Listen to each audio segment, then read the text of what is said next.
Shalom semuanya, welcome. Senang kalian bisa bergabung di dalam online sermon hari ini bersama dengan saya, Revi Halim. Dan saya percaya Tuhan telah menitipkan sebuah pesan yang dapat memberkati setiap dari kita. Dan dimanapun kamu berada hari ini, mau di rumah, sendirian, atau bersama keluarga, saya percaya Tuhan Yesus yang akan mengadakan mukjizat di dalam hatimu supaya kamu bisa menerima pesan ini dengan baik, kamu dapat mengertinya, sehingga kehidupan kamu bisa lebih berbuah lagi. Dan sebelum kita mulai, marilah kita mulai dengan sebuah doa. Tuhan, terima kasih untuk penyertaan-Mu, terima kasih untuk makanan hari ini, terima kasih untuk kesehatan, terima kasih untuk keluarga. Dan Tuhan, sebentar lagi kami mau mendengar sedikit dari firman-Mu. Tolong Kau yang berbicara, Tuhan, pakai hamba-Mu ini agar semua yang keluar dari mulutnya, pikirannya, hatinya bisa sungguh-sungguh berasal daripada-Mu dan menjadi berkat bagi setiap dari kami. Tolong Kau yang hadir di dalam ibadah online kami ini dari awal, pertengahan, hingga akhir. Di dalam nama Tuhan Yesus, ayo semua yang percaya kita katakan, amin. Jadi hari ini pembacaan kita diambil dari Efesus 6 ayatnya yang ke-11-13, bunyinya demikian. Kenakanlah seluruh perlengkapan senjata Allah supaya kamu dapat bertahan melawan tipu muslihat iblis.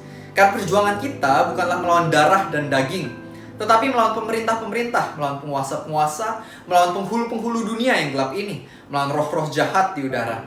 Sebab itu ambillah seluruh perlengkapan senjata Allah supaya kamu dapat mengadakan perlawanan pada hari yang jahat itu dan tetap berdiri sesudah kamu menyelesaikan segala sesuatu.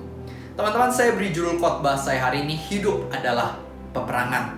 Kalau misalnya kita lanjutkan bacaan ayat kita akan menemukan ada 6 peralatan senjata Allah.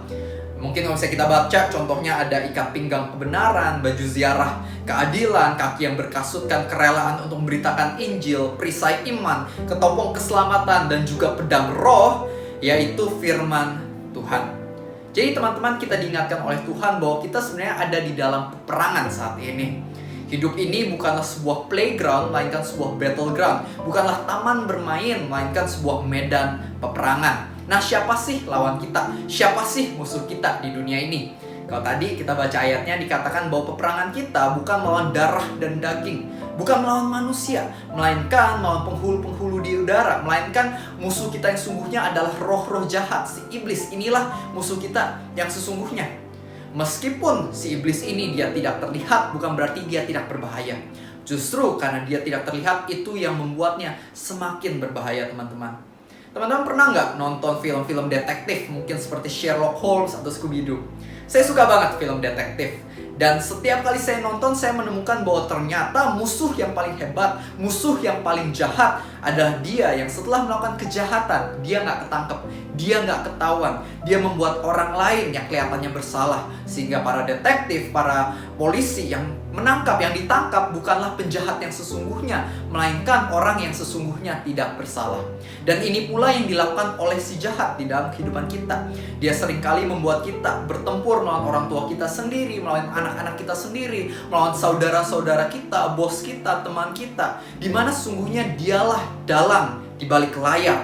Dialah mastermind-nya. Dialah yang menginfluence orang-orang untuk dikuasai oleh hawa nafsu, kebencian, emosi, amarah, dan berbagai macam hal-hal lain yang gak berasalkan daripada Tuhan.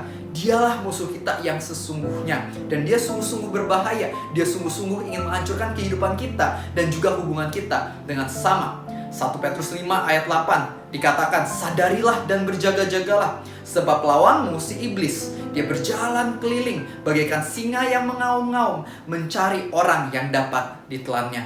Jadi si jahat dia sungguh-sungguh ingin menghancurkan kita. Maka itu kita harus sungguh-sungguh berjaga-jaga di dalam kehidupan ini. Kita harus sungguh-sungguh memiliki hubungan yang akrab dengan Tuhan, supaya kita nggak jatuh ke dalam perangkapnya dia, supaya kita nggak kalah oleh serangan-serangan iblis ini. Maka itu teman-teman, di dalam hidup ini kita harus berperang dengan sungguh-sungguh melawan si jahat. Nah, bagaimana sih caranya kita bisa memenangkan peperangan melawan si jahat ini? Caranya bukanlah kita pergi ke tempat-tempat yang mungkin angker, tempat-tempat yang terkenal, konon banyak hantunya, kita datang terus ciprat-ciprat pakai minyak urapan. No, bukan itu cara berperang kita. Melainkan cara berperang kita adalah dengan mendoakan orang-orang di sekitar kita, mendoakan bangsa kita, mendoakan keluarga kita, teman-teman kita, supaya yang gak kenal Tuhan bisa kenal Tuhan. Kita beritakan tentang firman Tuhan, tentang kebaikan Tuhan kepada sama, supaya orang-orang pun yang dulunya mungkin dibelenggu oleh dosa, dibelenggu oleh tipu muslihat si iblis, mereka pun bisa terbebas. Dan ketika mereka terbebas, mereka pun bisa berdoa untuk keluarga mereka pun bisa mulai menceritakan tentang kebaikan Tuhan kepada sama. Dan ketika semakin banyak orang yang ikut Tuhan, semakin banyak orang yang hidup di dalam kebenaran, maka si iblis dia pun akan gemetar karena dia tahu dia sedang dipukul mundur oleh kerajaan sorga. Teman-teman, di dalam hidup ini marilah kita berperang dengan sungguh-sungguh melawan tipu muslihat iblis. Saya ingin bacakan ayat yang tadi mungkin kita udah baca, tapi saya ingin bacakan sekali lagi. Efesus 6 ayat 11 dikatakan begini. Kenakanlah seluruh perlengkapan senjata Allah supaya kamu dapat bertahan melawan tipu muslihat iblis. Jadi ternyata senjata utama dari musuh kita ini adalah tipu muslihatnya, yaitu kebohongan. Inilah senjata yang iblis sudah gunain dari awal penciptaan. Contohnya, pada masa Adam dan Hawa dulu. Adam dan Hawa padahal hidupnya lagi baik-baik aja, lagi benar-benar aja, dimana tiba-tiba si iblis datang dalam bentuk seekor ular. Dan dia mengatakan pada Adam dan Hawa, Dam, wah, nih makan aja buah pengetahuan yang baik dan buruk. Si Hawa udah bilang, loh tapi kan gak boleh sama Tuhan. Tapi si iblis, dia melakukan sebuah tipu muslihat, dia kasih kebohongan. Jangan salah, kalau misalnya kamu makan buah ini, kamu akan sama seperti Tuhan. Justru ini untuk kebaikan kamu makan buah ini. Dan singkat cerita, Adam dan Hawa mereka tertipu, mereka makan, akhirnya mereka jatuh ke dalam dosa. Dan inilah yang iblis terus-menerus lakukan di dalam kehidupan manusia hingga hari ini, yaitu dia menggoda setiap dari kita menggunakan kebohongannya. Contohnya, mungkin dia mengatakan pada beberapa dari kita, ayo bro, udah daripada bosen di rumah, buka aja tuh website porno itu supaya kamu merasa enak, supaya kamu bahagia. Sebuah kebohongan yang sangat menghancurkan. Contoh lain, mungkin dia mengatakan, aduh bro, udahlah, gaji kamu sebulan kan cuma 4 juta, aduh kecil amat, mending ini ada celah korupsi, sehari bisa dapat 400 juta, enak, udah korupsi aja. Sebuah kebohongan. Contoh lain, mungkin dia mengatakan, bro lihat deh, itu pacar kamu udah keriput, kurang cantik, jelek, mendingan kamu cari yang baru, udah selingkuh aja tuh, masih banyak yang bening, udah selingkuh, yuk selingkuh aja. Kita jatuh ke dalam kebohongan si jahat. Jadi si jahat ini dia terus-menerus mencoba untuk membohongi manusia supaya mereka jatuh ke dalam dosa. Inilah senjata utama dari si jahat. Nah, bagaimana sih cara kita bisa mengalahkan kebohongan-kebohongan dari si jahat ini? Tuhan telah memberikan caranya pada Efesus 6 ayat 17. Kalau misalnya kita baca, dikatakan bahwa pedang roh kita adalah firman Tuhan. Jadi ternyata Tuhan mengajarkan kita untuk mengalahkan kebohongan iblis dengan kebenaran firman Tuhan. Dan ini pula yang dilakukan, yang digunakan oleh Tuhan Yesus pada Matius 4. Waktu itu iblis menggoda Tuhan Yesus sebanyak 3 kali. Tapi Tuhan Yesus balas dengan apa? Tuhan Yesus balas dengan mengatakan, ada tertulis bahwa manusia hidup bukan dari roti saja, melainkan dari setiap firman yang keluar dari mulut Allah. Tuhan Yesus ketika dia diserang oleh kebohongan si iblis, dia menggunakan kebenaran firman Tuhan. Dia menggunakan pedang roh untuk menyerang balik si jahat. Teman-teman, di dalam hari hidup ini maka itu sangatlah penting untuk membaca firman Tuhan, karena itu adalah pedang roh di dalam kehidupan kita. Teman-teman, perumpamannya seperti ini. Ada yang pernah keluar negeri nggak? Saya percaya beberapa dari kita pasti pernah ya ke luar negeri. Dan kalau misalnya kita pergi ke luar negeri di bandara, kita pasti akan melewati apa yang dinamakan TSA atau imigrasi, di mana di sana kita kasih paspor kita, dan habis itu sang orang TSA atau orang imigrasi dia pasti akan buka paspor kita, dia akan lihat foto kita, habis itu dia lihat wajah kita, dia lihat sama nggak ya orang aslinya sama foto. Kalau misalnya sama, oke, ini berarti orang yang benar gitu, ini paspornya benar. Tapi dia nggak langsung percaya, dia nggak sekedar mengandalkan matanya, melainkan meskipun dia lihat udah kayaknya bener nih, dia pasti bakal taruh paspor kita, gambarnya itu, kepada sebuah cahaya untuk ngecek apakah ini merupakan paspor yang asli atau palsu. Ini merupakan kebohongan atau kebenaran. Jadi dicek melewati sebuah sinar, ada alatnya. Nah, sama halnya di dalam kehidupan kita. Kita mungkin punya mata, kita mungkin memiliki pengertian, tapi terkadang si jahat dapat tetap menipu kita. Maka itu baiknya kita harus menggunakan peralatan sejati yang dapat menunjukkan kebohongan atau kebenaran, yaitu firman Tuhan. Mazmur 119 ayat 105 mengatakan bahwa firman Tuhan adalah pelita bagi kaki kita dan terang bagi jalan kita. Jadi teman-teman, kalau misalnya kita ingin sungguh-sungguh dipimpin oleh terang, kita ingin sungguh-sungguh dapat membedakan yang mana yang berasal dari si jahat dan yang mana yang berasal dari Tuhan, kita harus baca firman Tuhan. Karena bayangkan kalau misalnya kita berjalan di dalam hutan yang gelap, Tapi kita nggak punya alat penerangan, akan sangat mudah untuk kita jatuh dan tersesat. Tapi barang siapa punya alat penerangan, punya pelita bagi kakinya, dia pun bisa melangkah dengan lebih pasti, dengan lebih baik sampai ke tujuan dengan selamat. Maka itu dalam hidup ini teman-teman, marilah kita membaca firman Tuhan sehingga kehidupan kita berubah. Saat ini kita tahu dunia sedang diserang oleh wabah yang cukup berbahaya bernama COVID-19 atau coronavirus. Banyak orang yang kena tipu muslihat si jahat. Mereka menjadi takut dan beberapa bahkan menjadi egois, nimbun masker, jual dengan harga yang lebih mahal. Tapi kita sebagai orang-orang Kristen, orang-orang yang memegang teguh firman Tuhan, yang suka baca firman Tuhan, kita hidupnya pasti berbeda. Ketika orang-orang banyak yang takut, kita nggak tertipu, kita tetap punya iman. Kita tetap membagikan tentang kebaikan Tuhan kepada sama di tengah keadaan krisis ini. Atau mungkin ada beberapa yang egois, tapi kita yang dalam Tuhan, yang memegang erat firman Tuhan, kita nggak egois, tapi tetap murah hati seperti juru selamat kita, Tuhan Yesus. Maka itu teman-teman, marilah kita baca firman Tuhan, karena firman Tuhan adalah pedang roh di dalam kehidupan kita. Dan poin berikutnya yang saya bahas adalah perlengkapan ketujuh dari senjata Tuhan ini. Teman-teman, kalau kita baca, mungkin secara tradisional dikatakan ada 6, tapi sesungguhnya saya percaya ada 7 perlengkapan senjata Allah. Karena pada Efesus 6 ayat 18, tepat setelah dibahas tentang pedang roh, dikatakan di dalam segala doa dan permohonan, berdoalah setiap waktu di dalam roh, dan berjaga-jagalah di dalam doamu itu, dengan permohonan yang tak putus-putusnya untuk segala orang kudus.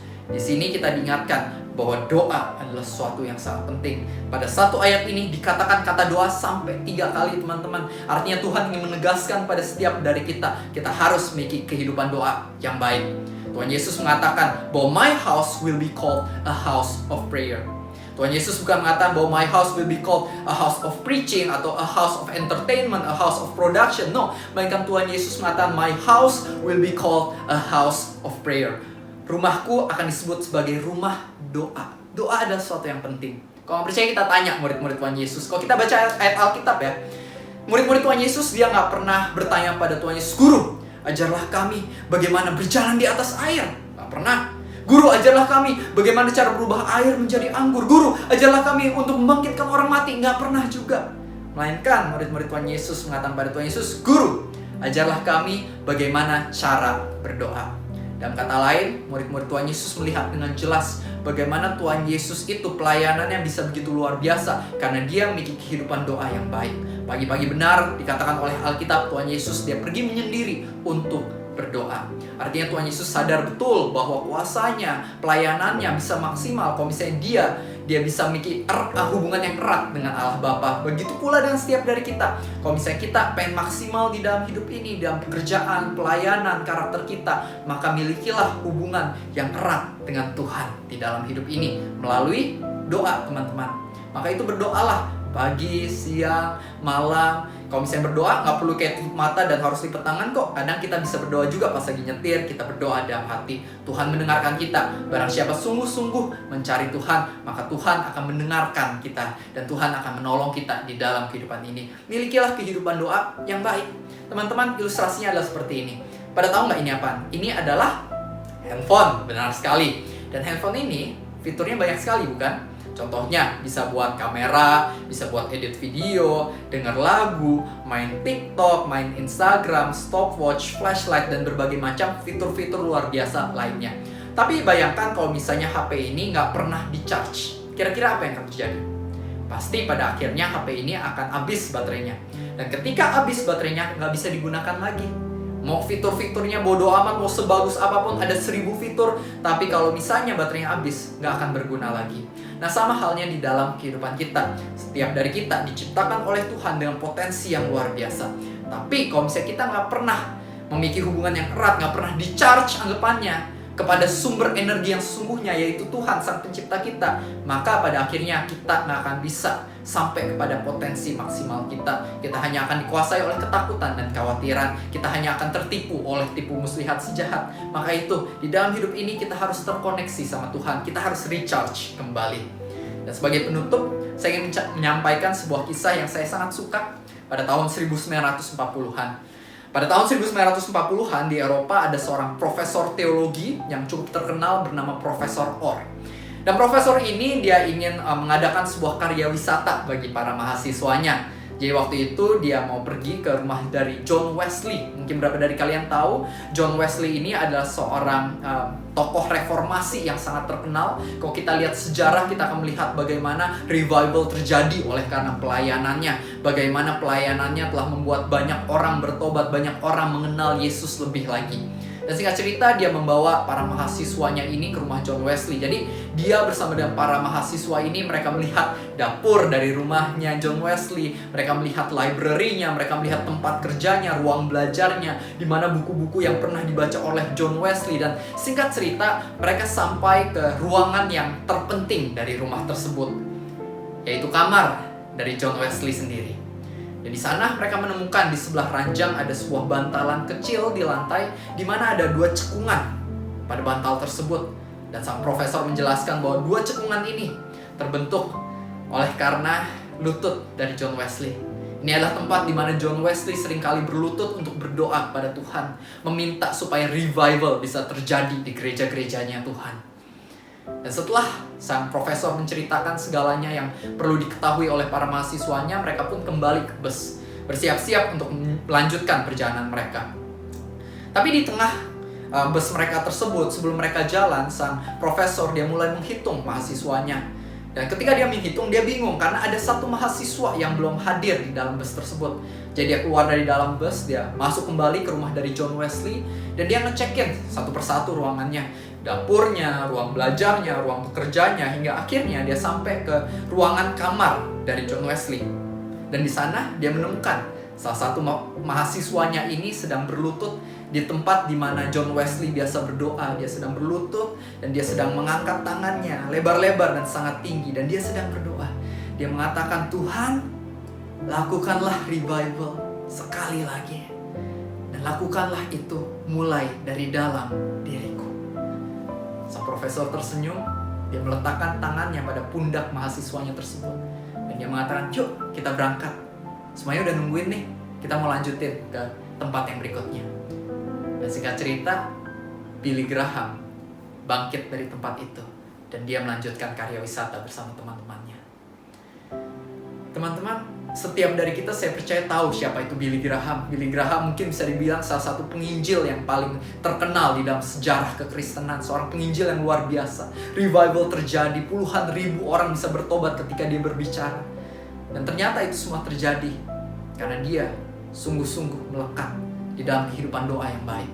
John Wesley dan juga Billy Graham, orang-orang yang melakukan sebuah revival yang sangat ajaib di dalam sejarah kekristenan. Ternyata mereka adalah orang-orang yang sungguh-sungguh berdoa di dalam kehidupan mereka, karena mereka percaya bahwa kekuatan mereka di dalam pelayanan mereka tidak ditentukan oleh kedisiplinan mereka, melainkan ditentukan oleh hubungan mereka sama Tuhan, yaitu melalui ucapan doa.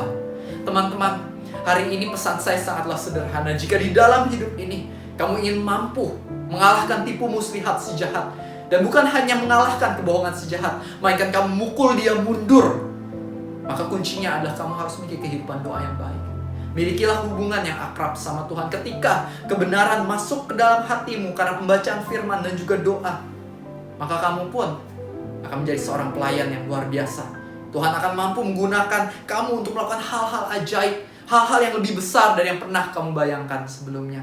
Ketahuilah bahwa roh yang ada dalam diri setiap dari kita jauh lebih besar, jauh lebih hebat, jauh lebih berkuasa dibandingkan roh-roh yang ada di dunia ini. Melekatlah kepada Tuhan. Dia ingin menolongmu. Dan ketika kamu berdoa, ketahuilah kamu itu seperti sedang membuka sebuah pintu bagi kerajaan sorga untuk memberikan bala bantuannya di dalam kehidupan kamu, supaya kamu dapat melakukan pelayanan kamu dengan lebih maksimal. Maka itu marilah teman-teman, hari ini kita ingat kembali, kita sadari, kita berjaga-jaga bahwa hidup ini adalah sebuah peperangan. Tapi peperangan kita bukanlah melawan manusia, bukanlah melawan sesama, bukanlah melawan orang tua, anak-anak atau teman-teman kita, melainkan peperangan kita yang sungguhnya adalah melawan si jahat. Kita diberkati untuk jadi berkat, kita diselamatkan untuk menjadi saluran keselamatan bagi yang lain. Yuk kita tutup dengan sebuah doa. Tuhan, terima kasih untuk firman-Mu hari ini. Terima kasih Engkau telah mengingatkan kami kembali bahwa hidup ini adalah peperangan, dan kami gak berperang sendirian, melainkan ada Engkau di sisi kami. Dan itulah alasan kami tidak akan kalah dari si jahat. Tuhan, kami berdoa, dan aku berdoa bagi semua orang yang mendengarkan online sermon ini. Kau berkati mereka, Kau kuatkan iman mereka di tengah keadaan ini. Biarlah di tengah keadaan ini mereka bisa bangkit menjadi pribadi-pribadi yang lebih lagi mencerminkan karakter Kristus. Jadi berkat buat keluarga mereka, teman-teman mereka, kemanapun mereka melangkah, revival bisa terjadi. Tuhan, Engkau yang berkati kami semua Tuhan, pimpin kehidupan kami, karena kami gak bisa apa-apa tanpa Engkau. You are our Savior, You are wonderful, You are gracious, You are always more than enough. Terima kasih ya Tuhan Yesus, Engkau sangat indah. Di dalam nama Tuhan Yesus, ayo semua yang percaya kita katakan, amin. Have a nice day and God bless.